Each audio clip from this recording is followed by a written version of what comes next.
नमस्कार दोस्तों, आपके अपने चैनल बीएसए की क्लासेस में आप सभी का स्वागत है। दोस्तों, कहा जाता है विद्या अभ्यासेन वर्धते, practice makes a man perfect और करत करत अभ्यास जड़मति होत सुजान। तो दोस्तों, तीनों ही बातों का मतलब यह है कि आप जितनी ज्यादा प्रैक्टिस करते जाएंगे उतना ही आप किसी कार्य में निपुण होते जाएंगे। तो दोस्तों, अब समय आ गया है, यदि आप तैयारी कर रहे हैं खंड शिक्षा अधिकारी के आगामी 16 अगस्त को आयोजित होने वाली परीक्षा के लिए, तो अब समय आ गया है कि आपको अपनी तैयारी जो है वो अब युद्ध स्तर पर शुरू कर देनी चाहिए। तो दोस्तों, इसी को ध्यान में रखते हुए आज का प्रैक्टिस सेट आपके लिए बहुत ही इंपॉर्टेंट रहने वाला है, क्योंकि प्रैक्टिस के पॉइंट ऑफ व्यू से आज का प्रैक्टिस सेट में दोस्तों हम 120 प्रश्न डिस्कस करेंगे जो आपके एंटायर सिलेबस को कवर कर रहे हैं, जो आपके परीक्षा की दृष्टि से इंपॉर्टेंट रहने वाला है। तो चलिए दोस्तों, वीडियो को शुरू करते हैं और देखते हैं कि आज की वीडियो में आप कुल कितने प्रश्नों को हल कर पाते हैं। तो दोस्तों, आज का सबसे पहला प्रश्न आपके सामने, ज्ञान प्राप्त करने के बाद गौतम को किस नाम से जाना गया? जी दोस्तों, गौतम बुद्ध से संबंधित प्रश्न जो है अक्सर ही परीक्षा में पूछा जाता है। और बात करें इस प्रश्न की, ऑप्शन नंबर बी बुद्ध जो है इस प्रश्न के लिए बिल्कुल सही विकल्प हो जाएगा। ज्ञान प्राप्ति के बाद गौतम को बुद्ध के नाम से जाना गया। दोस्तों, अगर हम बात करें तो इन्हें जो है बोध गया में बोधि वृक्ष के नीचे ज्ञान की प्राप्ति हुई थी, जिससे इनका नाम जो है वो सिद्धार्थ से गौतम बुद्ध हो गया था। ऑप्शन नंबर बी सही विकल्प है। चलिए मित्रों, अगला प्रश्न, सम्राट अशोक का कौन सा शिलालेख कलिंग पर उनकी विजय का उल्लेख करता है? जी, सम्राट अशोक का जो लड़ा गया आखिरी युद्ध है वह कलिंग युद्ध है। और बात करें इस प्रश्न की तो सम्राट अशोक का 13वां शिलालेख जो है कलिंग पर सम्राट अशोक की विजय का उल्लेख करता है। ऑप्शन नंबर डी इस प्रश्न के लिए जिन्होंने भी बताया बिल्कुल सही उत्तर है। चलिए दोस्तों, अगला प्रश्न, हड़प्पा सभ्यता के एक हिस्सा लोथल की खुदाई की खोज किसने की थी?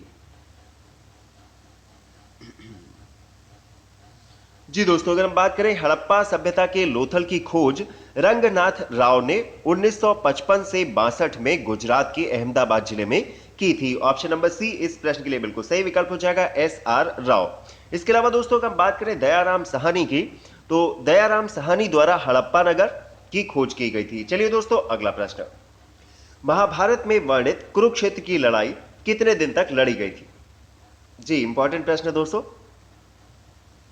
जी, हाल ही में नरेंद्र मोदी ने एक स्पीच दी थी, तो उसमें भी उन्होंने इस लड़ाई के दिनों की जो संख्या है उसका बिल्कुल ठीक, जिन्होंने भी बताया ऑप्शन नंबर बी बिल्कुल सही विकल्प हो जाएगा। महाभारत में वर्णित कुरुक्षेत्र की लड़ाई जो है कुल 18 दिन तक लड़ी गई थी और यह युद्ध जो है दोस्तों कौरव और पांडव के मध्य जो है वो लड़ा गया था। चलिए दोस्तों, अगला प्रश्न, कनिष्क प्रथम के शासनकाल के दौरान कौन सा प्रसिद्ध आयुर्वेद विद्वान रहता था?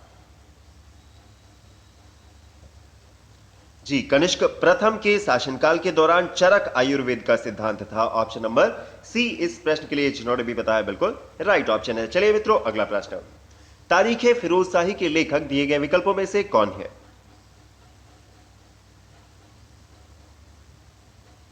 जी, तारीख फिरोज शाही के लेखक जियाउद्दीन बर्नी। ऑप्शन नंबर ए इस प्रश्न के लिए जिन्होंने भी बताया बिल्कुल राइट ऑप्शन है। चलिए दोस्तों, अगला प्रश्न देखते हैं, निम्न में से किसने 1857 के सिपाही विद्रोह का विद्रोह नहीं कहा?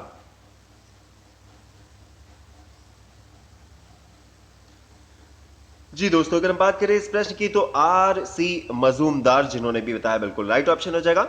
आर सी मजूमदार ने 1857 की क्रांति के सिपाही विद्रोह को विद्रोह नहीं माना था। उन्होंने दोस्तों अपनी पुस्तक के लेख में यह स्पष्ट किया है कि 1857 का सैनिक विद्रोह ना तो प्रथम राष्ट्रीय और ना ही स्वतंत्रता संग्राम था। ऑप्शन नंबर सी जिन्होंने भी बताया बिल्कुल सही विकल्प है। चलिए दोस्तों, अगला प्रश्न, मुस्लिम लीग के लाहौर सत्र में पाकिस्तान की मांग जो की गई थी, तो यह मुस्लिम लीग का जो लाहौर सत्र है यह किस वर्ष में हुआ था?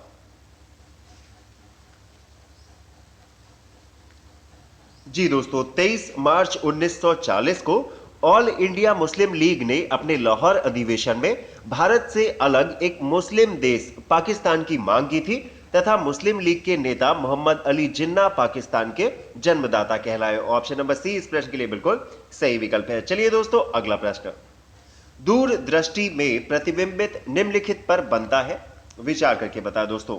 इस प्रश्न के लिए राइट ऑप्शन क्या होगा? जी, दूरदृष्टि दोष में व्यक्ति जो है दूर की चीजों को आसानी से और साफ देख सकता है, जबकि दोस्तों अपने पास की चीजों को वो है जो है स्पष्ट रूप से नहीं देख सकता। इस प्रकार दोस्तों दृष्टि दोष में निकट की वस्तु की जो प्रतिबिंब है वह रेटिना के पीछे बनता है। ऑप्शन नंबर सी इस प्रश्न के लिए राइट ऑप्शन हो जाएगा, रेटिना के पीछे। चलिए मित्रों अगला प्रश्न, 1857 के विद्रोह के प्रसिद्ध नेताओं में से एक तात्या टोपे को अंग्रेजों ने 1859 में किस स्थान पर फांसी दी थी?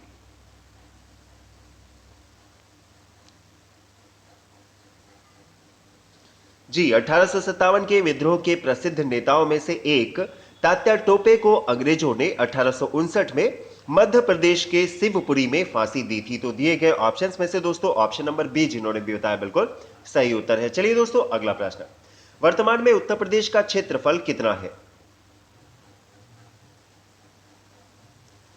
जी, 2,49,411 वर्ग किलोमीटर। ऑप्शन नंबर ए इस प्रश्न के लिए सही उत्तर है। चलिए दोस्तों अगला प्रश्न, जी क्या आप जानते हैं दोस्तों कि हमारा उपग्रह चंद्रमा जो है उसका आकार पृथ्वी के आकार का लगभग कितना है?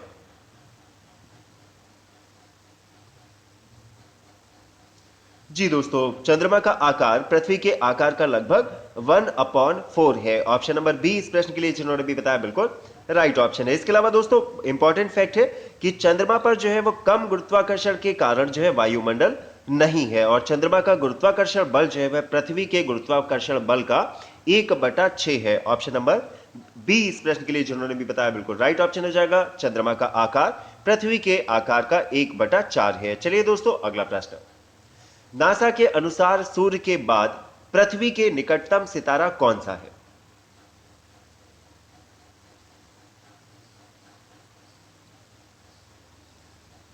जी दोस्तों, सूर्य के बाद पृथ्वी का दूसरा निकटतम तारा प्रोक्सिमा सेंचुरी है। ऑप्शन नंबर सी इस प्रश्न के लिए बिल्कुल राइट ऑप्शन हो जाएगा।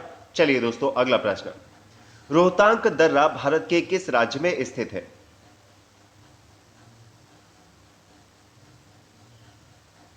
जी दोस्तों, लगभग 4000 मीटर की ऊंचाई पर स्थित जो रोहतांग दर्रा है वह भारत के हिमाचल प्रदेश में स्थित है। ऑप्शन नंबर ए इस प्रश्न के लिए जिन्होंने भी बताया बिल्कुल सही विकल्प है। चलिए मित्रों अगला प्रश्न, कौन सा जलकाय अंडमान द्वीपों को निकोबार द्वीपों से अलग करता है?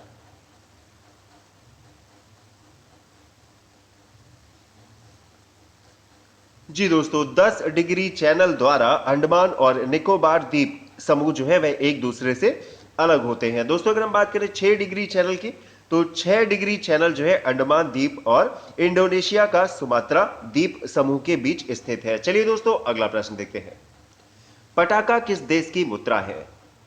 जी, किस देश की करेंसी का नाम पटाका है? बिल्कुल सही हो जाएगा, मकाओ। ऑप्शन नंबर सी इस प्रश्न के लिए जिन्होंने भी बताया बिल्कुल राइट ऑप्शन हो जाएगा। पटाका जो है मकाओ देश की मुद्रा है। ऑप्शन नंबर सी इस प्रश्न के लिए बिल्कुल सही विकल्प है। चलिए मित्रों अगला प्रश्न देखते हैं, भारत में दुनिया की कुल आबादी का लगभग कितना परसेंट निवास करता है?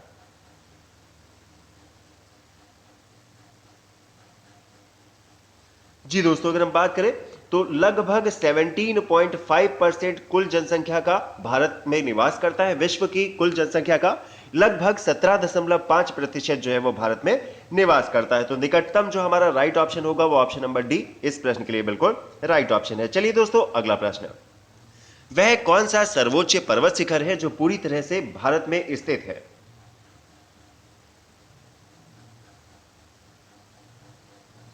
जी दोस्तों, अगर हम बात करें भारत के जो उच्चतम पर्वत की, तो कंचनजंगा जो है वह सबसे ऊंचा पर्वत है, और K2 जिसे गॉडविन ऑस्टिन के रूप से जाना जाता है।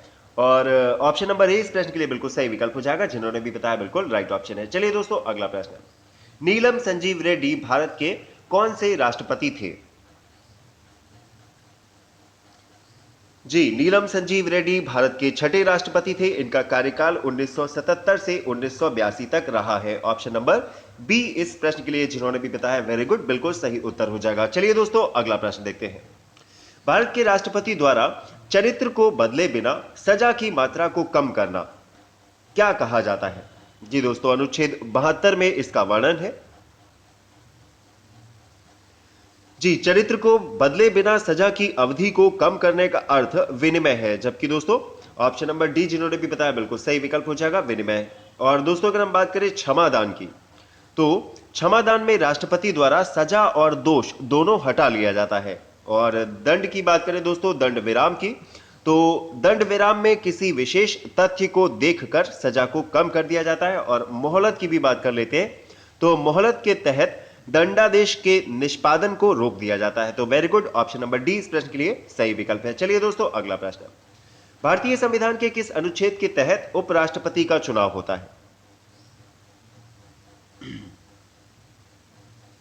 जी, अनुच्छेद 63, आर्टिकल 63, ऑप्शन नंबर बी इस प्रश्न के लिए जिन्होंने भी बताया बिल्कुल सही विकल्प है। चलिए दोस्तों अगला प्रश्न देखते हैं, भारतीय संविधान का भाग सेकंड किस से संबंधित है? भारतीय संविधान का द्वितीय भाग किससे संबंधित है?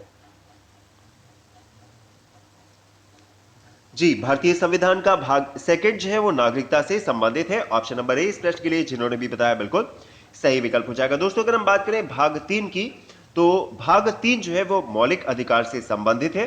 भाग 4 जो है वह नीति निर्देशक तत्वों से, और भाग 7 जो है वह संघ से संबंधित है। ऑप्शन नंबर ए इस प्रश्न के लिए बिल्कुल सही विकल्प हो जाएगा, भाग सेकंड नागरिकता। चलिए दोस्तों अगला प्रश्न, छठी शताब्दी में वर्तमान उत्तर प्रदेश में कितने महाजनपद थे?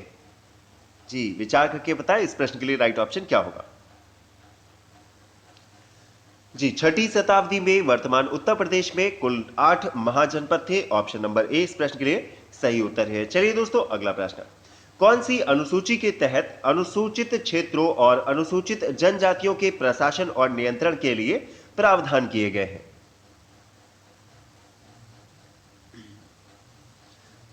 जी दोस्तों, 5वीं अनुसूची के तहत अनुसूचित क्षेत्रों और अनुसूचित जनजातियों के प्रशासन और नियंत्रण के लिए प्रावधान किए गए हैं। ऑप्शन नंबर बी इस प्रश्न के लिए जिन्होंने भी बताया बिल्कुल सही उत्तर है। चलिए दोस्तों अगला प्रश्न देखते हैं, पंचायती राज को पहली बार 2 अक्टूबर 1959 को किस जिले में पेश किया गया था?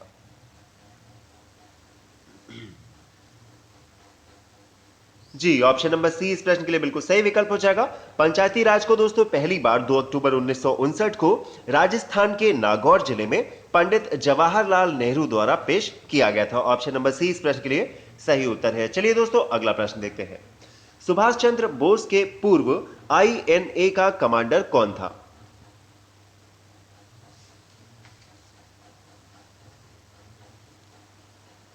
जी, इस प्रश्न के लिए ऑप्शन नंबर बी बिल्कुल सही विकल्प हो जाएगा, कैप्टन मोहन सिंह, जिन्होंने भी बताया बिल्कुल राइट ऑप्शन है। चलिए दोस्तों अगला प्रश्न, भारत में सिक्कों की ढलाई का एकमात्र अधिकार किसके पास है?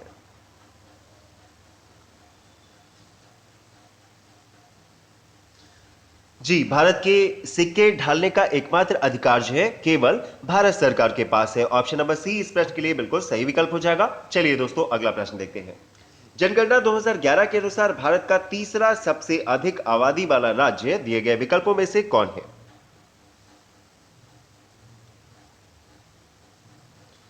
जी, बिल्कुल सही हो जाएगा। इस प्रश्न के लिए हमारा ऑप्शन नंबर डी, जनसंख्या की दृष्टि से भारत का तीसरा सबसे बड़ा राज्य जो है वो बिहार है, और पहले स्थान पर दोस्तों उत्तर प्रदेश आता है। चलिए दोस्तों अगला प्रश्न, 14-15 अगस्त 1947 की मध्य रात्रि केंद्रीय असेंबली में इनकलाब का गीत हिंदुस्तान हमारा और जन गण मन का गान किसके द्वारा किया गया था? जी, 14-15 अगस्त 1947 मध्य रात्रि को हिंदुस्तान हमारा और जन गण मन का जो गान है वह एमएस सुब्बलक्ष्मी ने किया था। ऑप्शन नंबर डी इस प्रश्न के लिए बिल्कुल सही विकल्प है। चलिए दोस्तों अगला प्रश्न, भारत में आमों का सबसे बड़ा उत्पादक राज्य कौन सा है?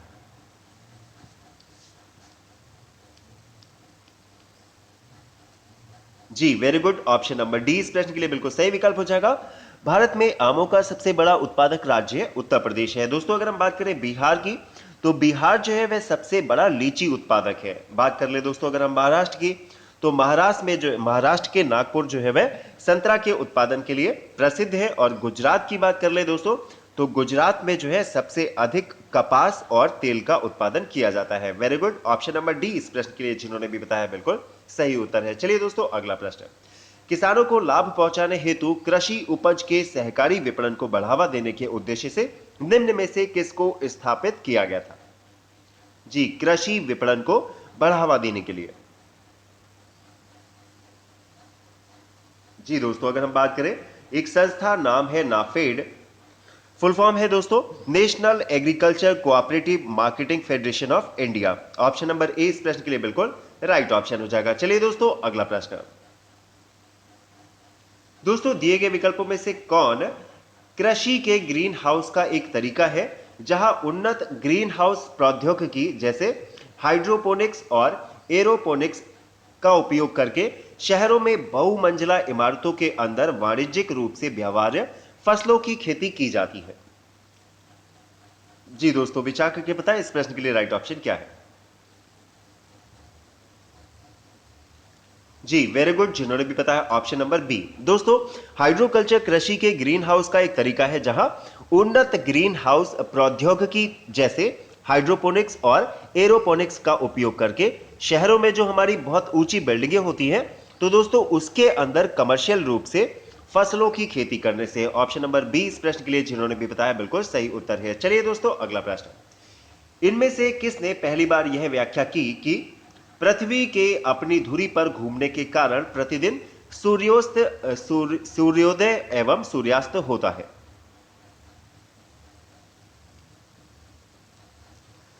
जी दोस्तों, ऑप्शन नंबर ए राइट ऑप्शन हो जाएगा। दोस्तों, आर्यभट्ट जो थे वो प्रथम व्यक्ति थे जिन्होंने यह व्याख्या की थी कि पृथ्वी के अपनी धुरी पर घूमने के कारण ही प्रतिदिन सूर्यास्त और सूर्योदय होता है। ऑप्शन नंबर ए राइट ऑप्शन है। चलिए दोस्तों, अगला प्रश्न।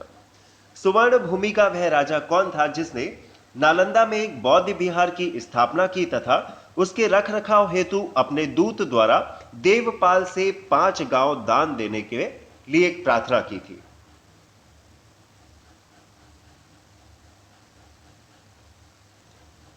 जी, बालपुत्र देव, ऑप्शन नंबर सी इस प्रश्न के लिए राइट ऑप्शन है। चलिए दोस्तों, अगला प्रश्न। पेरिप्लस ऑफ द इरिथियर सी किसने लिखी थी?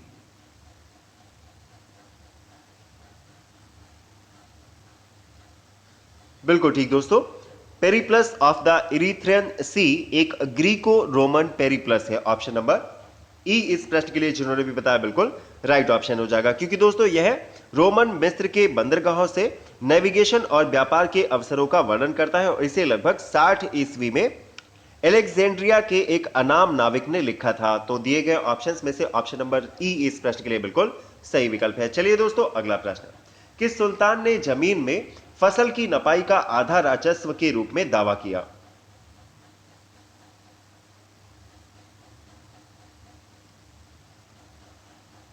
जी दोस्तों, अगर हम बात करें अलाउद्दीन खिलजी के पिता का नाम जो है वो शिहाबुद्दीन खिलजी था, जो कि जलालुद्दीन फिरोज खिलजी का भाई था। और दोस्तों 1294 में अलाउद्दीन ने देवगिरी पर आक्रमण कर अपार धन संपत्ति प्राप्त की थी और अलाउद्दीन ने दोस्तों 19 जुलाई 1296 में सुल्तान जलालुद्दीन की हत्या करके स्वयं सत्या ग्रहण कर ली थी और इन्होंने ही यह कहा था। तो दिए गए ऑप्शंस में से हमारा ऑप्शन नंबर ई इस प्रश्न के लिए जिन्होंने भी बताया बिल्कुल सही उत्तर है। चलिए दोस्तों, अगला प्रश्न।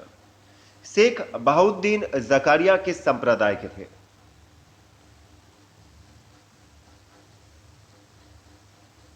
बिल्कुल सही हो जाएगा ऑप्शन नंबर ए सुरहावर्दी संप्रदाय। ऑप्शन नंबर ए राइट ऑप्शन। चलिए दोस्तों, अगला प्रश्न। इन शासकों में से किसने अपनी सैन्य टुकड़ियों को 200, 250 और 500 की इकाइयों में विभाजित किया था?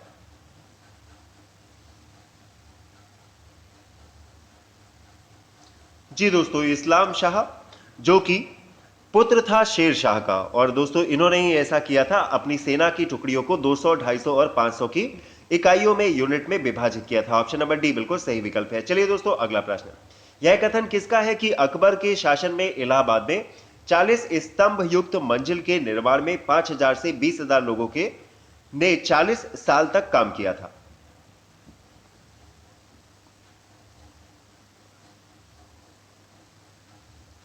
जी दोस्तों, option number C William Finch के अनुसार इलाहाबाद स्थित पैलेस ऑफ 40 पिलर्स के निर्माण में 40 वर्ष लगे थे और इसके निर्माण हेतु दोस्तों 5000 से 10,000 लोगों ने काम किया था। ऑप्शन नंबर सी इस प्रश्न के लिए बिल्कुल सही उत्तर है। चलिए दोस्तों, अगला प्रश्न। कश्मीर का अकबर किसे कहते हैं? जी, Sultan Zainul Abidin. Option number D इस प्रश्न के लिए सही विकल्प हो जाएगा। सुल्तान जैनुल आबिदीन को दोस्तों कश्मीर का अकबर के नाम से जाना जाता है। चलिए दोस्तों, अगला प्रश्न। फरेजी आंदोलन की शुरुआत किसने की थी?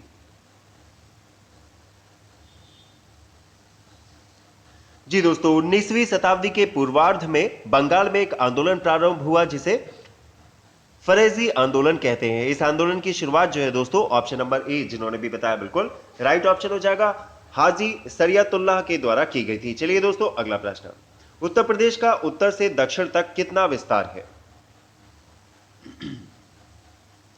जी, उत्तर प्रदेश का उत्तर से दक्षिण तक कुल 240 किलोमीटर विस्तार है। ऑप्शन नंबर सी इस प्रश्न के लिए सही विकल्प है। चलिए दोस्तों अगला प्रश्न, हरित क्रांति से भारत के कौन से राज्य सर्वाधिक लाभान्वित हुए? जी, भारत की बात करें दोस्तों तो भारत में हरित क्रांति 1966-67 के दरमियान शुरू की गई थी। और बात करें इस प्रश्न की तो पंजाब, हरियाणा, पश्चिमी उत्तर प्रदेश जो है हरित क्रांति से सबसे ज्यादा लाभान्वित हुए हैं। विकल्प नंबर सी इस प्रश्न के लिए बिल्कुल सही उत्तर है। चलिए अगला प्रश्न देखते हैं, बंगाल और बिहार में भूमि पर किराएदारों के अधिकार को बंगाल किराएदारी अधिनियम द्वारा कब स्वीकार किया गया था?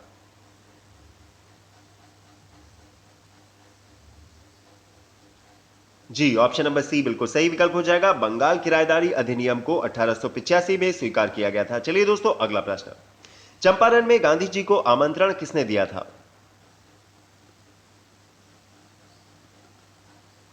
जी दोस्तों, इस प्रश्न की बात करें तो राजकुमार शुक्ल ने महात्मा गांधी से लखनऊ में मुलाकात कर चंपारण आने का अनुरोध किया था। ऑप्शन नंबर बी इस प्रश्न के लिए जिन्होंने भी बताया बिल्कुल राइट ऑप्शन है। दोस्तों अगर हम बात करें तो चंपारण किसान आंदोलन का नेतृत्व करने के लिए उन्होंने गांधी जी के साथ 9 अप्रैल 1917 को कलकत्ता से प्रस्थान कर 10 अप्रैल को पटना पहुंचे थे। ऑप्शन नंबर बी इस प्रश्न के लिए सही उत्तर है। चलिए दोस्तों अगला प्रश्न, जनसंख्या की दृष्टि से उत्तर प्रदेश का भारत में कौन सा स्थान है?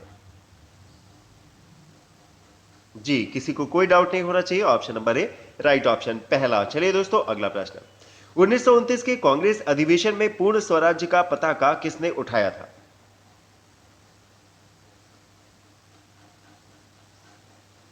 जी, पूर्ण स्वराज का प्रस्ताव लाहौर अधिवेशन 1929 में पास हुआ था और इस अधिवेशन की अध्यक्षता दोस्तों पंडित जवाहरलाल नेहरू ने की थी। Option number B right option है। चलिए दोस्तों अगला प्रश्न, निम्न में से कौन सा एक स्थलरूद्ध देश है? जी, हंगरी जो है स्थलरूद्ध देश है। ऑप्शन नंबर बी सही विकल्प हो जाएगा। चलिए मित्रों अगला प्रश्न, निम्न में से कौन सा द्वीप क्षेत्रफल में सबसे बड़ा है? विचार करके बताया दोस्तों, इंपॉर्टेंट प्रश्न है।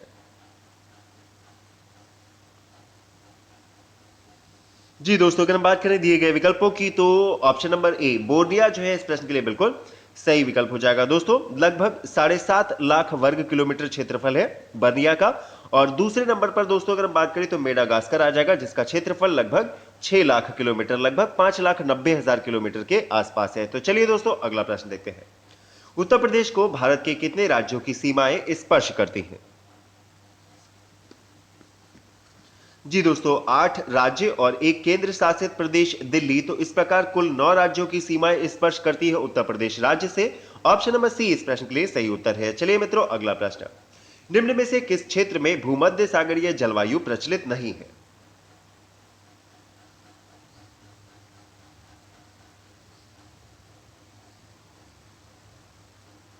जी दोस्तों, पंपाज क्षेत्र जो है उष्ण जलवायु का क्षेत्र है। ऑप्शन नंबर डी इस प्रश्न के लिए राइट ऑप्शन हो जाएगा। जिन्होंने भी बताया ऑप्शन नंबर डी सही विकल्प है। चलिए दोस्तों अगला प्रश्न, वह देश जो विश्व में रेशम का सबसे बड़ा उत्पादक है कौन है?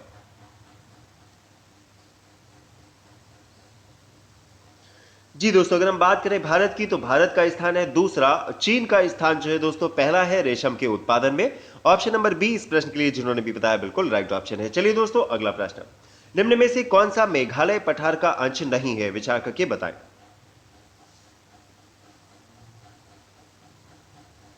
जी दोस्तों, अगर हम बात करें भुवन पहाड़ियों की तो भुवन पहाड़ियां जो है वो मेजो हिल्स का भाग है और यह जो है दोस्तों पूर्वोत्तर हिमालय का अंग है। जबकि दोस्तों अगर हम बात करें सारी, खासी और जयंती पहाड़ियां तो यह मेघालय के पठार है। ऑप्शन नंबर ए इस प्रश्न के लिए राइट ऑप्शन है। चलिए दोस्तों अगला प्रश्न, वह दर्रा जो सर्वाधिक ऊंचाई पर स्थित है कौन सा है? जी, ऑप्शन नंबर सी इस प्रश्न के लिए बिल्कुल सही विकल्प हो जाएगा। नाथुला दर्रा जो है दिए गए विकल्पों में से सबसे अधिक ऊंचाई पर स्थित है। ऑप्शन नंबर सी बिल्कुल सही विकल्प हो जाएगा। चलिए अगला प्रश्न देखते हैं, करेवाश मृत्तिका जो जाफरान के उत्पादन के लिए उपयोगी है कहां पाई जाती है? जी, करेवाश मृतिका केसर का एक स्थानीय प्रकार है। और इस प्रश्न के लिए दोस्तों जिन्होंने भी बताया ऑप्शन नंबर ए बिल्कुल राइट ऑप्शन हो जाएगा। केसर की खेती के लिए दोस्तों कश्मीर घाटी प्रसिद्ध है और यह करेवा मिट्टी में उपजाई जाती है और यह जो है नदी द्वारा जमा की गई ताजा मिट्टी है। ऑप्शन नंबर ए इस प्रश्न के लिए सही विकल्प है। चलिए दोस्तों अगला प्रश्न। 2011 की जनगणना के अनुसार भारत की कुल जनसंख्या में नगरीय जनसंख्या का प्रतिशत कितना था? जी दोस्तों, हमारी जो ग्रामीण जनसंख्या है उसकी आबादी थी 2011 की जनगणना के अनुसार 68.8%। तो बचा कितना? 31.2%। तो दिए गए विकल्पों में से जिन्होंने भी ऑप्शन नंबर बी बताया इस प्रश्न के लिए सही विकल्प है। चलिए दोस्तों अगला प्रश्न। अधोलिखित राज्यों में किसने 2001 से 2011 के बीच सर्वाधिक साक्षरता वृद्धि दर दर्ज की है?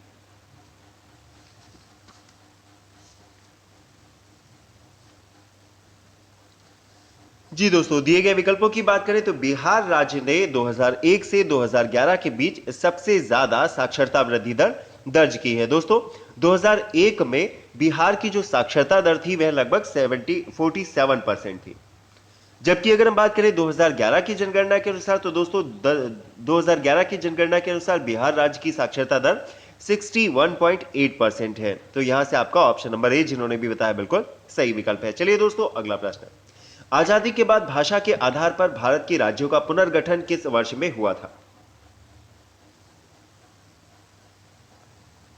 जी, आजादी के बाद भारत में राज्य पुनर्गठन अधिनियम 1956 पारित किया गया था जिससे भाषा के आधार पर राज्यों का पुनर्गठन का प्रावधान किया गया था। ऑप्शन नंबर सी इस प्रश्न के लिए सही विकल्प है। चलिए दोस्तों अगला प्रश्न। भारत के निम्न राज्यों में से किसे चीनी का कटोरा कहा जाता है? जी दोस्तों, उत्तर प्रदेश की परीक्षा है। उत्तर प्रदेश ही सही विकल्प है। ऑप्शन नंबर ए राइट ऑप्शन है। चलिए दोस्तों अगला प्रश्न। निम्न खनिजों में किस खनिज के उत्पादन में भारत विश्व में अग्रणी है? जी दोस्तों, चादरी अभ्रक के उत्पादन में भारत विश्व में प्रथम स्थान रखता है। ऑप्शन नंबर ए इस प्रश्न के लिए सही उत्तर है। चलिए दोस्तों अगला प्रश्न देखते हैं। एक भारतीय राज्य के रूप में बिहार कब बना था?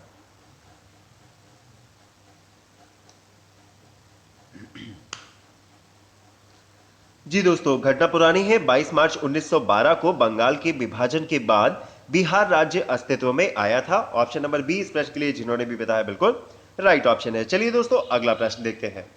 सर्वोच्च न्यायालय का न्यायाधीश अपने पद से त्यागपत्र किसको लिखकर दे सकता है?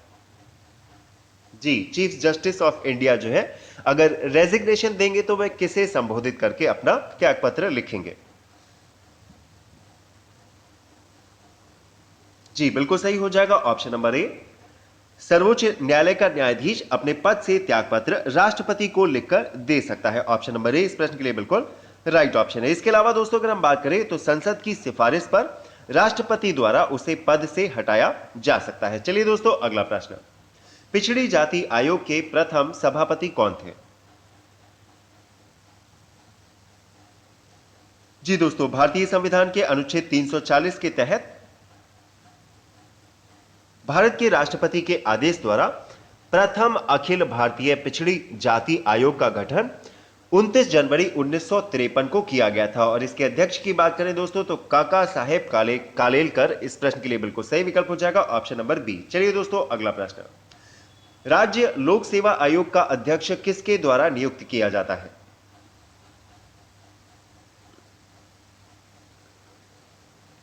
जी, राज्य लोक सेवा आयोग के अध्यक्ष तथा सदस्यों की नियुक्ति दोस्तों राज्यपाल के द्वारा की जाती है। ऑप्शन नंबर सी इस प्रश्न के लिए बिल्कुल सही उत्तर है। चलिए दोस्तों अगला प्रश्न। लोकसभा का सदस्य चुने जाने के लिए एक व्यक्ति को किस आयु से कम का नहीं होना चाहिए?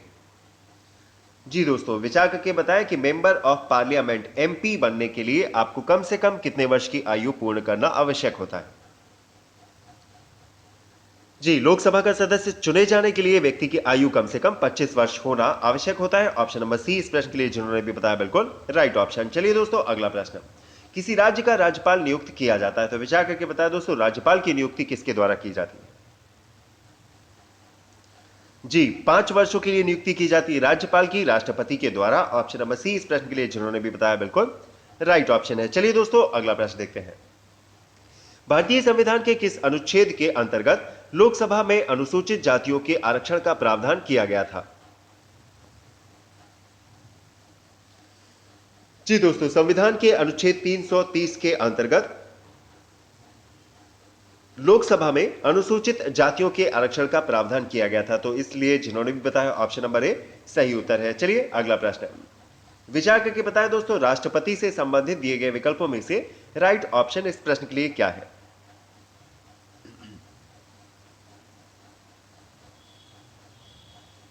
जी दोस्तों, अगर हम बात करें तो भारत के राष्ट्रपति, लोकसभा और राज्यसभा को एक साथ मिलकर संसद का निर्माण होता है। तो दिए गए ऑप्शंस की बात करें, option number B right option हो जाएगा। राष्ट्रपति सदा संसद का हिस्सा होता है। ऑप्शन नंबर बी इस प्रश्न के लिए सही उत्तर है। चलिए दोस्तों अगला प्रश्न, निम्न में से कौन सा अनुच्छेद पंचायत के गठन के लिए राज्य सरकारों को निर्देश देता है?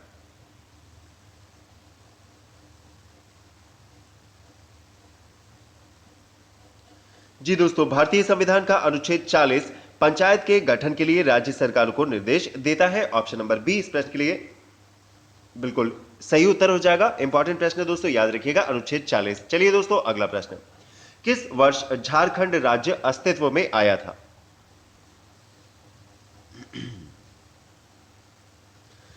जी दोस्तों, 15 नवंबर 2000 को बिहार पुनर्गठन अधिनियम द्वारा झारखंड राज्य भारत के 28वें राज्य के रूप में अस्तित्व में आया था। ऑप्शन नंबर सी इस प्रश्न के लिए बिल्कुल सही विकल्प हो जाएगा। 28वां राज्य था झारखंड। चलिए दोस्तों अगला प्रश्न, निम्न में से किस वर्ष सरकारिया आयोग, जिसे केंद्र राज्य संबंधों के में परिवर्तन की संतुति का अधिकार दिया गया था, ने अपना प्रतिवेदन जमा किया था? जी दोस्तों, सरकारिया आयोग का गठन जून 1983 में भारत सरकार द्वारा किया गया था और इस आयोग ने दोस्तों अपनी रिपोर्ट जनवरी 1988 में प्रस्तुत की थी। ऑप्शन नंबर ए इस प्रश्न के लिए बिल्कुल सही विकल्प है। चलिए दोस्तों अगला प्रश्न, निम्न में से किस अनुच्छेद के अंतर्गत वित्त आयोग के गठन का प्रावधान किया गया है?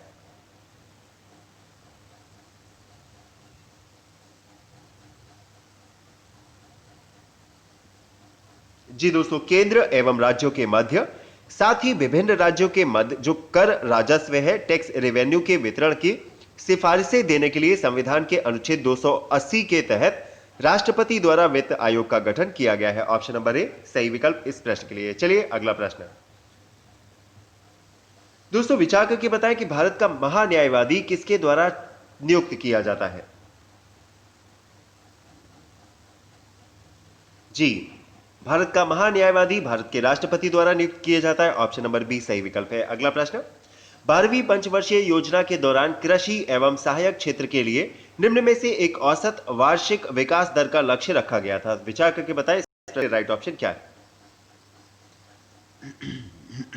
जी दोस्तों, वार्षिक विकास दर का लक्ष्य था 4% वार्षिक प्रतिशत। ऑप्शन नंबर सी इस प्रश्न के लिए बिल्कुल सही विकल्प है। चलिए अगला प्रश्न, सरकार की नीति मेक इन इंडिया का मुख्य उद्देश्य क्या है?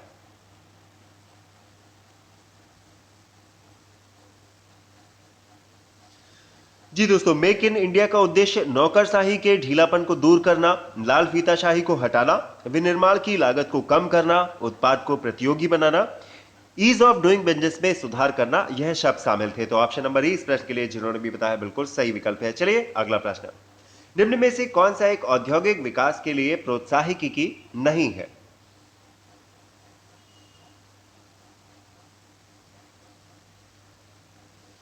जी दोस्तों, make in India, ease of doing business, startup India और डिजिटल इंडिया, यह सब जो है वो इंडस्ट्रियल डेवलपमेंट को प्रोत्साहन देते हैं। तो ऑप्शन नंबर ई इस प्रश्न के लिए बिल्कुल सही विकल्प हो जाएगा, नन ऑफ द अबव। चलिए अगला प्रश्न, पूरा प्रारूप किसके द्वारा प्रस्तावित किया गया था? जी दोस्तों, ग्रामीण क्षेत्रों में नगरीय सुविधाएं प्रदान करना, तो इसे हम बोलते हैं पूरा प्रारूप। तो दोस्तों यह जो है किसके द्वारा प्रस्तावित किया गया था?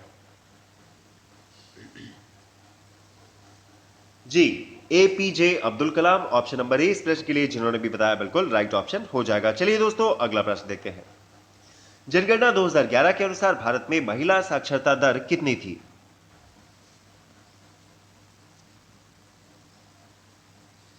जी दोस्तों, अगर हम बात करें पुरुषों की, तो पुरुषों की साक्षरता दर जो है वो 80.9% थी और महिलाओं की बात करें दोस्तों तो 64.4% महिलाएं जो है 2011 की जनगणना के अनुसार शिक्षित थी। तो दिए गए ऑप्शंस में दोस्तों 64.4 जो है वह किसी भी विकल्प में नहीं दिया गया है ऑप्शन नंबर ई इस प्रश्न के लिए जिन्होंने भी बताया बिल्कुल सही विकल्प है। चलिए दोस्तों अगला प्रश्न, इनमें से किसने गरीबी निवारण के प्रभावपूर्ण अस्त्र के रूप में स्वयं सेवा समूह के विचार को दिया था?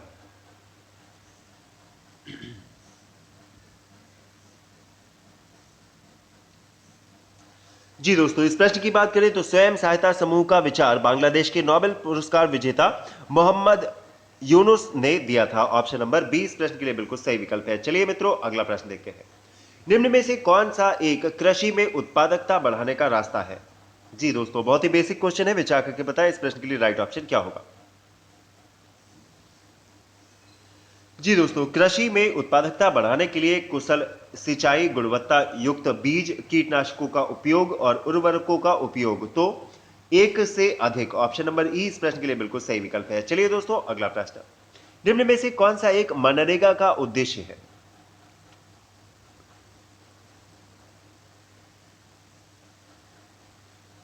जी दोस्तों, मनरेगा के बारे में सरकार जो है आधिकारिक साइट पर दी गई जानकारी के अनुसार मनरेगा का उद्देश्य जो है दोस्तों ग्रामीण गरीबों के लिए परिसंपत्तियों का निर्माण कर उन आजीविका के संसाधनों एवं आय में वृद्धि करना है। तो दोस्तों यहां से आपका पहला, दूसरा, तीसरा, चौथा ये सभी शामिल हो जाएंगे। तो दिए गए ऑप्शंस में से हमारा ऑप्शन नंबर ई इस प्रश्न के लिए बिल्कुल सही विकल्प है, ऑप्शन नंबर ई। चलिए दोस्तों अगला प्रश्न, घड़ी में प्रयोग होने वाला क्वार्ट्ज क्रिस्टल किसके बने होते हैं? जी, सिलिकॉन डाइऑक्साइड बिल्कुल सही विकल्प हो जाएगा इस प्रश्न के लिए जिन्होंने भी बताया है, ऑप्शन नंबर बी बिल्कुल सही ऑप्शन है। चलिए दोस्तों अगला प्रश्न, ब्रोमीन क्या होती है? दोस्तों विचार करके बताएं दिए गए ऑप्शंस में से राइट ऑप्शन इस प्रश्न के लिए क्या है। जी दोस्तों, ब्रोमीन ऑप्शन नंबर सी बिल्कुल राइट ऑप्शन हो जाएगा, एक अत्यंत ज्वलनशील गैस होती है। ऑप्शन नंबर सी इस प्रश्न के लिए बिल्कुल राइट ऑप्शन है। चलिए दोस्तों अगला प्रश्न देखते हैं। जी दोस्तों, इस प्रश्न के लिए जिन्होंने भी बताया था ऑप्शन नंबर डी बिल्कुल सही विकल्प है, लाल द्रव। दोस्तों सामान्य ताप और दाब पर जो है ब्रोमीन एक लाल द्रव होती है। ऑप्शन नंबर डी जिन्होंने भी बताया बिल्कुल सही उत्तर है। चलिए दोस्तों अगला प्रश्न देखते हैं, बिल्डिंग में प्रयोग होने वाली गैसें कौन सी होती है? जी, बिल्डिंग में प्रयुक्त होने वाली गैसें जो है ऑक्सीजन एवं एसिटिलीन होती है। Option number C right option है। चलिए अगला प्रश्न देखते हैं। जी दोस्तों, गैल्वेनाइज्ड लोहे के पाइप पर परत होती है, तो विचार करके बताएं दोस्तों गैल्वेनाइजेशन की प्रोसेस में हम किसकी लेयर चढ़ाते हैं लोहे की पाइप के ऊपर? जी दोस्तों, जस्ते की लेयर चढ़ाई जाती है। ऑप्शन नंबर ए इस प्रश्न के लिए जिन्होंने भी बताया वेरी गुड बिल्कुल सही उत्तर है। चलिए अगला प्रश्न देखते हैं, दृश्य स्पेक्ट्रम के तरंग दैर्घ्य की सीमा दिए गए विकल्पों में से क्या है? जी, ऑप्शन नंबर 20 प्रश्न के लिए सही उत्तर है। चलिए दोस्तों अगला प्रश्न, कपड़े साफ करने में प्रयोग होने वाले डिटर्जेंट में कौन पाया जाता है? जी, सल्फोनेट का प्रयोग किया जाता है कपड़े साफ करने वाले डिटर्जेंट में। ऑप्शन नंबर डी इस प्रश्न के लिए बिल्कुल सही उत्तर है। चलिए अगला प्रश्न, 10 अक्टूबर 2019 को रेलवे बोर्ड ने दोस्तों 50 स्टेशन और 150 ट्रेनों को निजी क्षेत्र में देने के लिए किसकी अध्यक्षता में एक समिति का गठन किया था? जी दोस्तों, पीछे कुछ दिनों से यह जो है टॉपिक बहुत ही ज्यादा चर्चा में है मीडिया में। बिल्कुल सही इस प्रश्न के लिए जिन्होंने भी बताया है, जी दोस्तों जिन्होंने भी बताया इस प्रश्न के लिए ऑप्शन नंबर बी बिल्कुल सही विकल्प हो जाएगा, अमिताभ कांत दास इस प्रश्न के लिए सही विकल्प है। चलिए दोस्तों अगला प्रश्न देखते हैं, अंतरराष्ट्रीय बौद्धिक संपदा सूचकांक 2019 के अनुसार प्रथम स्थान किस देश का है?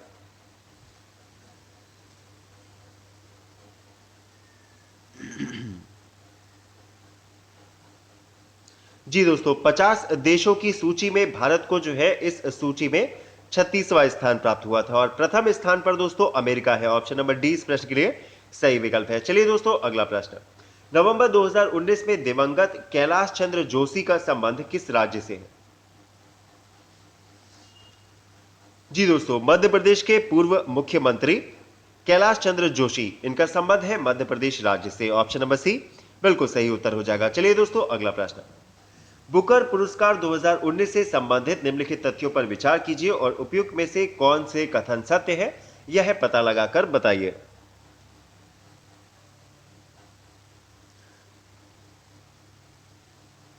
जी दोस्तों, ऑप्शन नंबर ए जिन्होंने भी बताया इस प्रश्न के लिए बिल्कुल राइट ऑप्शन हो जाएगा। बुकर पुरस्कार के लिए विजेताओं के चयन करने वाले मंडल ने पूर्व नियमों को तोड़ते हुए मार्गरेट एडवर्ड तथा बर्नार्डिन एवारिस्टो को संयुक्त विजेता घोषित किया था। ऑप्शन नंबर ए इस प्रश्न के लिए जिन्होंने भी बताया बिल्कुल सही उत्तर है। चलिए अगला प्रश्न देखते हैं। अगस्त 2019 में वर्ष 2022 में बर्मिंघम में होने वाले राष्ट्रमंडल खेलों में 3 नए खेलों को शामिल करने का निर्णय लिया गया है। तो दोस्तों विचार करके बताइए कि इनमें से कौन एक शामिल नहीं है। जी दोस्तों, इस प्रश्न से आपको यह भी पता चल जाएगा कि कौन कौन से 3 खेलों को 2022 के बर्मिंघम राष्ट्रमंडल खेलों में शामिल किया गया है। जी दोस्तों, महिला T20 क्रिकेट, बीच वॉलीबॉल और पैरा टेबल टेनिस को शामिल किया गया है। ऑप्शन नंबर ए निशानेबाजी जो है इसमें शामिल नहीं है। ऑप्शन नंबर ए बिल्कुल सही विकल्प है। चलिए दोस्तों अगला प्रश्न। ट्रिपल तलाक एग्जामाइनिंग फेथ किसकी पुस्तक है? जी, ट्रिपल तलाक एग्जामाइनिंग फेथ सलमान खुर्शीद की पुस्तक है। ऑप्शन नंबर सी सही विकल्प है। चलिए अगला प्रश्न देखते हैं। क्या आप जानते हैं दोस्तों अंतरराष्ट्रीय बालिका दिवस कब मनाया जाता है? जी, अंतरराष्ट्रीय बालिका दिवस 11 अक्टूबर को मनाया जाता है। ऑप्शन नंबर सी इस प्रश्न के लिए जिन्होंने भी बताया बिल्कुल राइट ऑप्शन है। चलिए दोस्तों अगला प्रश्न देखते हैं। दी गई आकृति में कुल कितने पंचभुज हैं? विचार करके बताएं कितने पंचभुज दी गई आकृति में है।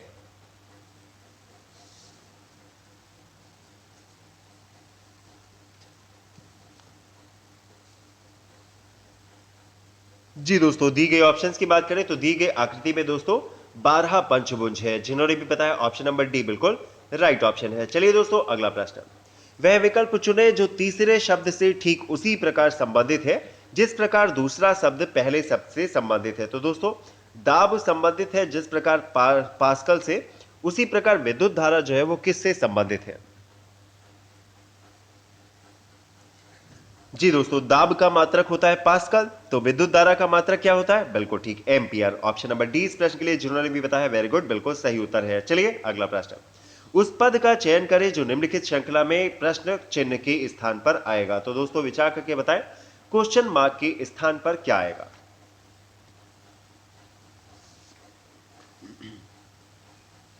जी दोस्तों, अगर हम पहले अक्षर को देखें तो डी से गए हैं एच, फिर एल, पी, टी।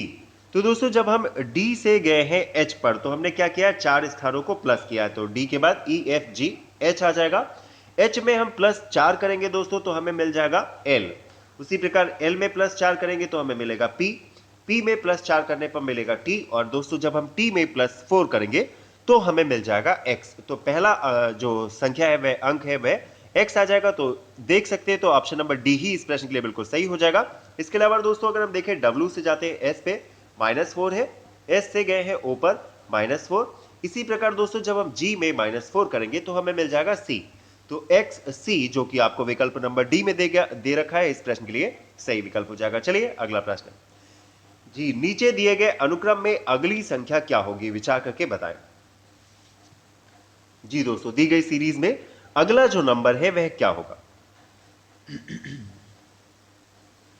जी दोस्तों, यहां बेसिकली एक नहीं दो सीरीज चल रही है। देखिए 0 से 2, फिर 3, फिर 4, फिर 5। उसके अलावा देखिए दोस्तों 0 से गए हम 3 पर तो क्या किया है? +3 किया है। 3 से गए हैं दोस्तों 8 पर +5 किया है। 8 से गए हैं 15 पर तो क्या किया है? +7 किया है। तो दोस्तों अब हमें क्या करना चाहिए? देखिए 1 2 3 4 5 तो अब आ जाना चाहिए दोस्तों 6। और अगर हम ऊपर देखेंगे तो 3 5 7 तो अब हमें क्या प्लस करना चाहिए? तो दोस्तों अब हमें प्लस करना चाहिए 9। तो दोस्तों 15 में जब हम 9 प्लस करेंगे तो कितना आ जाएगा? 24 आ जाएगा। तो इस प्रश्न के लिए जिन्होंने भी बताया ऑप्शन नंबर ए बिल्कुल राइट ऑप्शन हो जाएगा 24। ऑप्शन नंबर ए इस प्रश्न के लिए बिल्कुल सही विकल्प है 24। चलिए दोस्तों अगला प्रश्न। दी गई श्रृंखला में एक संख्या गलत है, वह गलत संख्या चुनकर बताएं।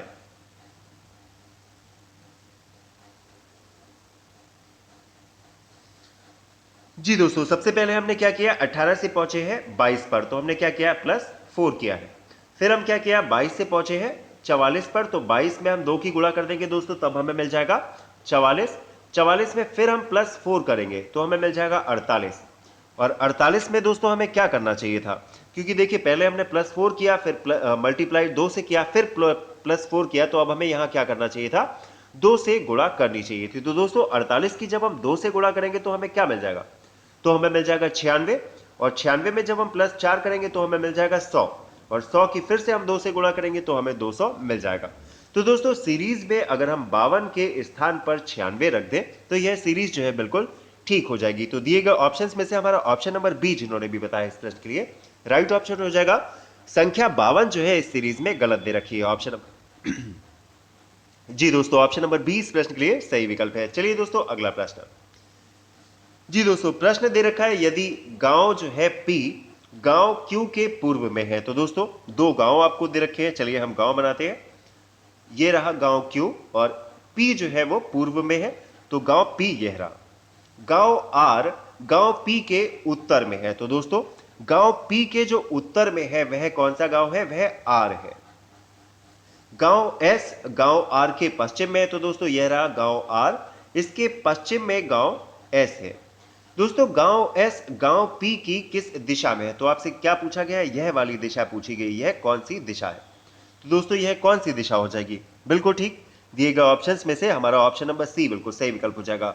उत्तर पश्चिम दिशा है ऑप्शन नंबर सी इस प्रश्न के लिए जिन्होंने भी बताया बिल्कुल राइट ऑप्शन हो जाएगा। उत्तर पश्चिम दिशा हो जाएगी ऑप्शन नंबर सी। चलिए दोस्तों अगला प्रश्न। निखिल जो रमन का पुत्र है ईशा से कहता है। तो दोस्तों कौन कह रहा है, यहां पर निखिल कह रहा है। तो निखिल को हम यहां से एन से रिप्रेजेंट कर देते हैं। तो निखिल जो है वो रमन का पुत्र है। तो दोस्तों रमन जो है वो निखिल के पिताजी है, फादर हो गए हैं, इन्हें हम आर से रिप्रेजेंट कर देते हैं। निखिल जो रमन का पुत्र है ईशा से कहता है, तो ईशा से ये कहते हैं कि आपकी मां रिया मेरे पिता की छोटी बहन है। तो दोस्तों इनके पिता है रमन और रमन की छोटी बहन कौन है, रिया, जो कि ईशा की माता जी है। तो यह हो गई ईशा, मेरे पिता की छोटी बहन है और मेरे पिता सुरेश की दूसरी संतान है। तो दोस्तों मेरे पिता जो है वो सुरेश की दूसरी संतान, तो सुरेश कौन हो गए, वह दादाजी हो गए। तो दोस्तों पूछा गया कि सुरेश का ईशा से क्या संबंध है। तो दोस्तों ईशा की माताजी का नाम है रिया और रिया के पिताजी का नाम है सुरेश। तो क्या होगा, सुरेश का ईशा से संबंध हो जाएगा नाना का। तो दिए गए ऑप्शंस में से दोस्तों ऑप्शन नंबर डी इस प्रश्न के लिए जिन्होंने भी बताया बिल्कुल राइट ऑप्शन हो जाएगा नाना। ऑप्शन नंबर डी इस प्रश्न के लिए बिल्कुल सही उत्तर है। चलिए मित्रों अगला प्रश्न। जी दोस्तों दिए गए विकल्पों में से कौन सा वेन डायग्राम जो है वो दिए गए ऑप्शंस में बिल्कुल सही रिप्रेजेंट कर रहा है।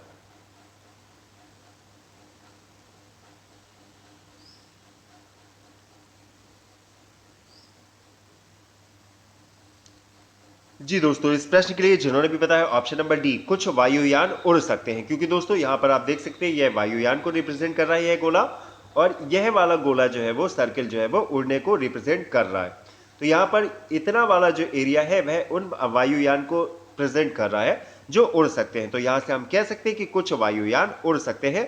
ऑप्शन नंबर डी इस प्रश्न के लिए बिल्कुल सत्य होगा। Option number D right option. चलिए अगला प्रश्न। जी विचार करके बताएं क्वेश्चन मार्क के स्थान पर क्या आएगा।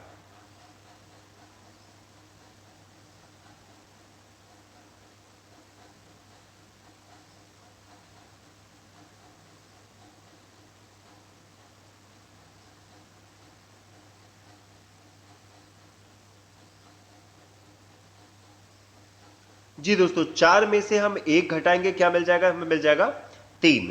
और दोस्तों हम 8 में से 2 घटाएंगे तो कितना मिल जाएगा, हमें 6। और इन दोनों की हम गुणा कर देंगे तो 6 तिया कितना आ जाएगा दोस्तों, 18 आ जाएगा। उसी प्रकार अगर हम देखें तो 4 में से 2 घटाएंगे दोस्तों तो कितना मिल जाएगा, मिल जाएगा 2। 9 में से घटा देंगे 5 तो दोस्तों कितना मिल जाएगा, 4। तो 2 और 4 की गुणा करेंगे दोस्तों मिल जाएगा हमें 8। तो उसी प्रकार दोस्तों अगर हम 8 में से 4 को घटाएंगे तो क्या मिलेगा, 4 मिल जाएगा। और 9 में से 3 को घटा देंगे तो हमें कितना मिल जाएगा दोस्तों, 6 मिल जाएगा। तो 6 चौक 24। ऑप्शन नंबर बी इस प्रश्न के लिए बिल्कुल राइट ऑप्शन है। वेरी गुड, जिन्होंने भी बताया ऑप्शन नंबर बी सही उत्तर है। चलिए दोस्तों अगला प्रश्न। दोस्तों प्राचीन पुरुषों द्वारा चौक से बनाए गए चित्र अथवा गहरे लाल रंग के चित्र उत्तर प्रदेश के किस जिले में अत्यधिक मात्रा में पाए जाते हैं।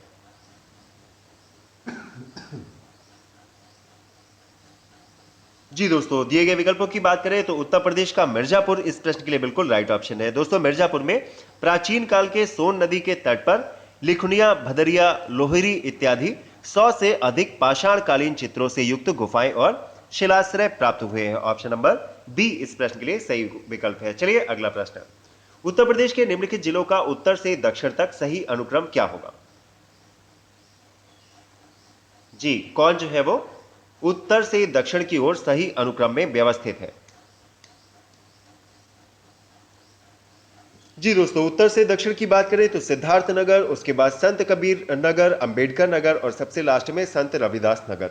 ऑप्शन नंबर बी इस प्रश्न के लिए जिन्होंने भी बताया बिल्कुल राइट ऑप्शन हो जाएगा। यह जिले जो है वो उत्तर से दक्षिण की ओर सही अनुक्रम है। चलिए दोस्तों अगला प्रश्न। उत्तर प्रदेश राज्य में निम्नलिखित में से सबसे ऊंचा बांध कौन सा है? जी दोस्तों, बात हो रही है उत्तर प्रदेश की। रामगंगा बांध इस प्रश्न के लिए बिल्कुल राइट ऑप्शन हो जाएगा, ऑप्शन नंबर बी। चलिए दोस्तों अगला प्रश्न। भारत में हरित क्रांति के लिए ब्रेड बास्केट कहे जाने वाले राज्य कौन से हैं?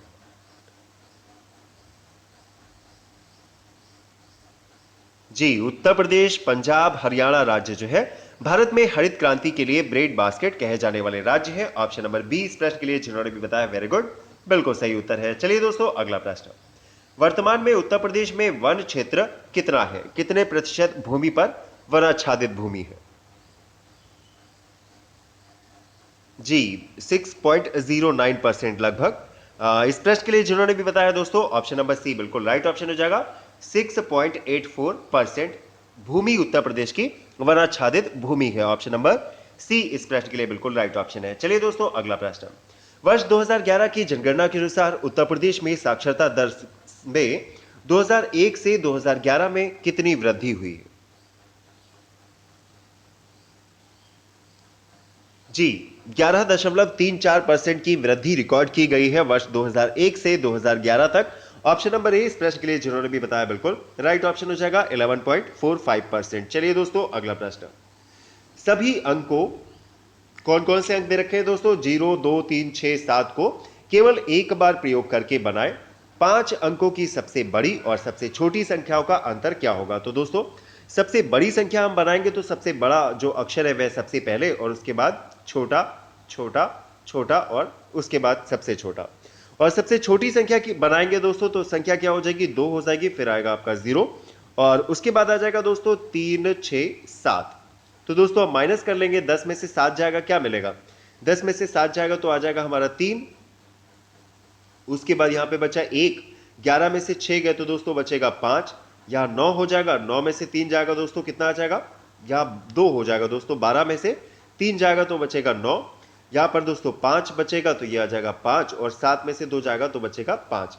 तो दोस्तों 5, 5, 9, 5, 3 ऑप्शन नंबर सी इस प्रश्न के लिए जिन्होंने भी बताया इस प्रश्न के लिए बिल्कुल राइट ऑप्शन है। चलिए दोस्तों अगला प्रश्न देखते हैं।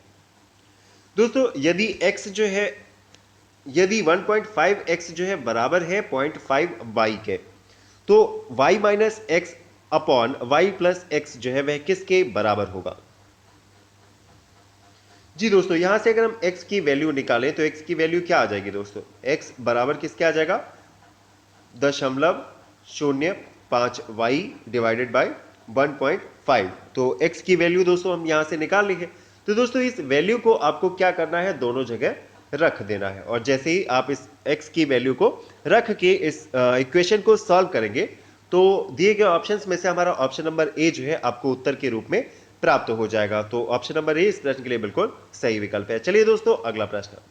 छोटी से छोटी वह संख्या है जिसमें 10 जोड़ने से प्राप्त संख्या 10, 15, 18, 20 और 24 से विभाजित हो जाएगी। जी दोस्तों, हमें एलसीएम लेना होगा इन सारी ही संख्याओं का। 10, 15, 18, 20 और 24 का आपको एलसीएम निकालना होगा। तो दोस्तों जब आप इसका एलसीएम निकालोगे तो इसका एलसीएम आ जाएगा 360। और क्या दे रखा है कि छोटी से छोटी वह संख्या जिसमें 10 जोड़ने पर। तो दोस्तों तब हमें इस कंडीशन में 10 माइनस कर देना चाहिए। तो 360 में से जब हम 10 माइनस कर देंगे तो ऑप्शन नंबर डी जो है इस प्रश्न के लिए बिल्कुल राइट ऑप्शन हो जाएगा।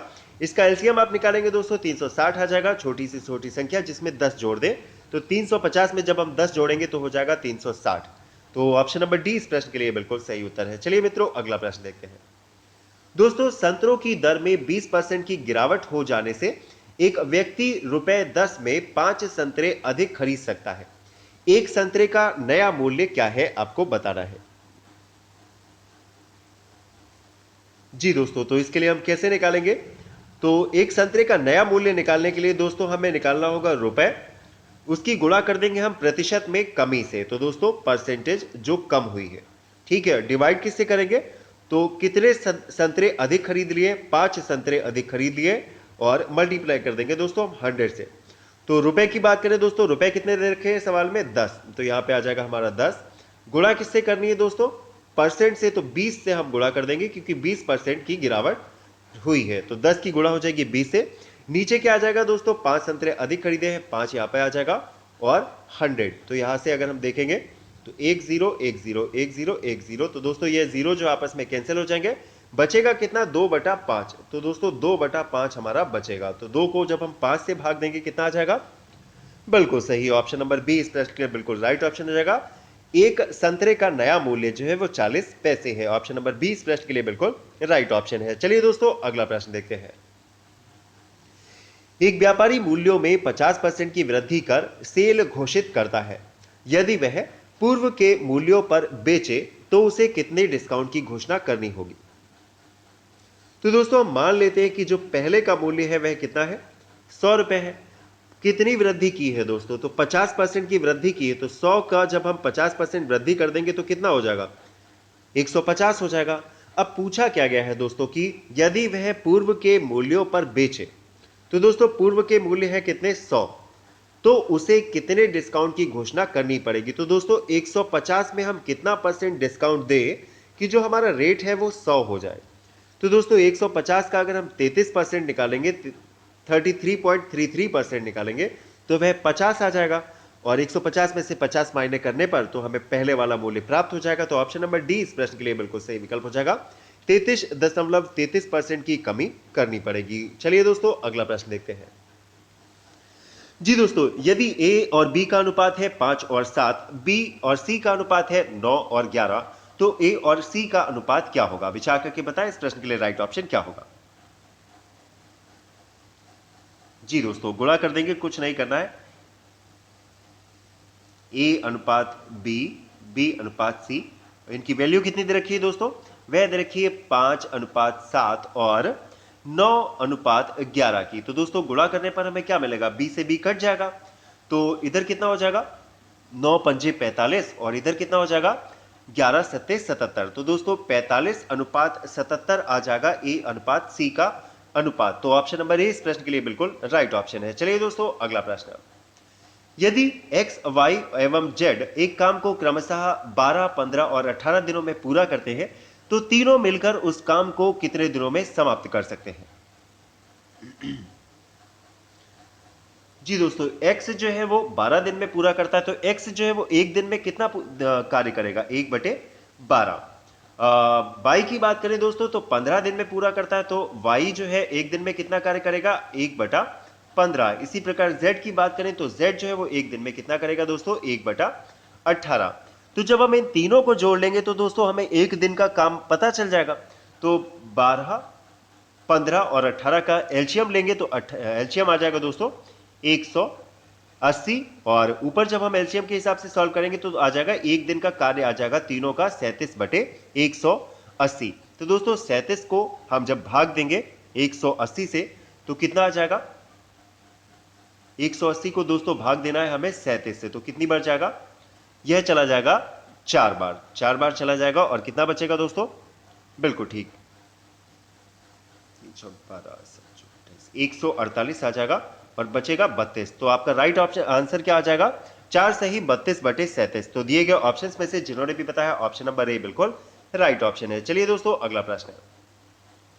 60 घंटा प्रति घंटे की गति से चलती हुई एक ट्रेन एक 1.5 किलोमीटर लंबी सुरंग में से 2 मिनट में गुजर जाती है। तो दोस्तों ट्रेन की लंबाई बतानी है आपको।